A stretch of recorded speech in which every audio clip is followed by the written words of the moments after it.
श्री स्वामी समर्थ. आजची ही गोष्ट आईच खरी कुणा कळली नाही. तुला कधी वाटलं का घरात भांडण झालं की आई कुणाच्या बाजूने उभी राहते?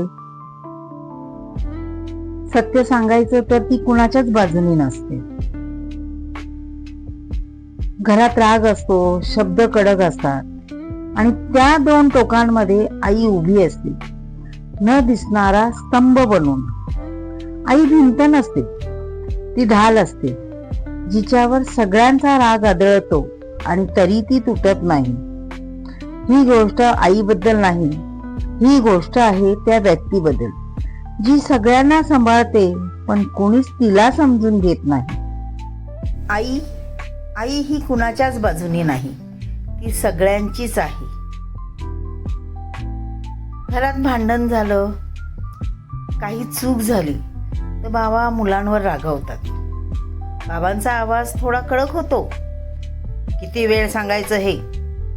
मुलगा गप्प होतो, थोडं डोळे खाली करून डोळ्यात पाणी आणतं. तेव्हा आई त्याचा हात धरते. आई त्याला एका बाजूला घेऊन जाते. एकांतात आवाज उंच न करता डोळ्यात डोळे घालून त्याला समजवते, बाळा, बाबा रागावले तरी तुझ्या वाईटासाठी नाही रे, ते तुझ्या भल्याचा विचार करतात. ते तुझं कुठेही पाऊल चुकू नये याचा विचार करतात, म्हणून ते रागावतात. ते पाहून बाबांच्या मनात विचार येतो, बघा सुरू झाले लाड. आता आज जाऊन गोड गोड बोलणार, मुलांच्या बाजूने उभी राहणार, मी आहे ना, तुम्ही घाबरू नका असं. पण बाबांना ते दिसत नाही. आई त्या एकांतात काय काम करते, काय करते, बोलते. ती फक्त लाड करत नाही, ती सांगते, चूक केलीस ना. बाबा चुकीचे नाहीत रे. बाहेर राग दिसतो पण आत काळजी आहे त्यांच्या.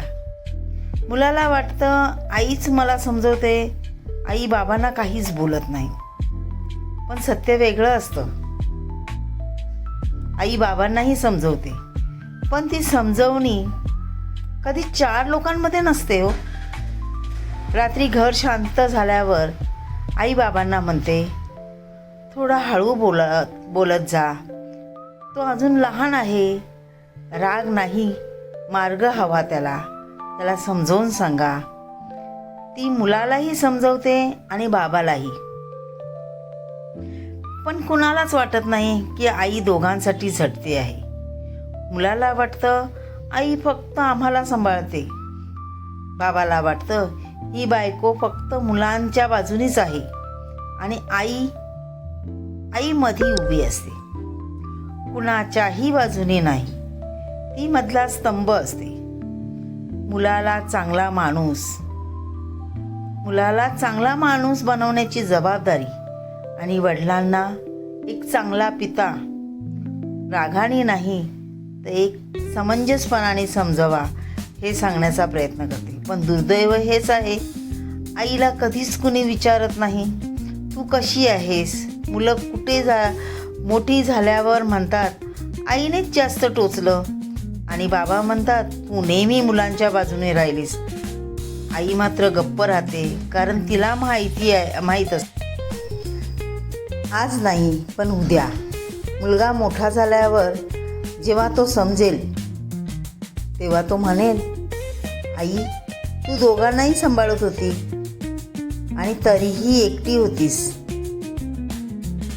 आई चांगलीही वाटते, वाईटही वाटते, पण सत्य एकच आहे, आई कधीच कुणाची दोस्ती, कोणाची स्टेटस नसते.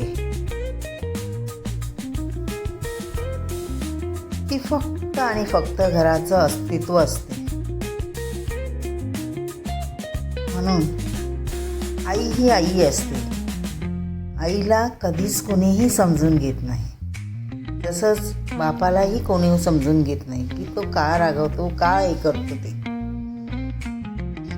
माझा ऑडिओ आवडला असेल तर नक्की लाईक, शेअर आणि सबस्क्राईब करायला विसरू नका.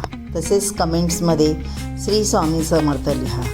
श्री स्वामी समर्थ. जय जय स्वामी समर्थ. गुरुर् ब्रह्मा गुरुर्विष्णू गुरुर्देव महेश्वरा गुरु साक्षात परब्रह्म तस्मै श्री गुरुवे नमः. श्री स्वामी समर्थ.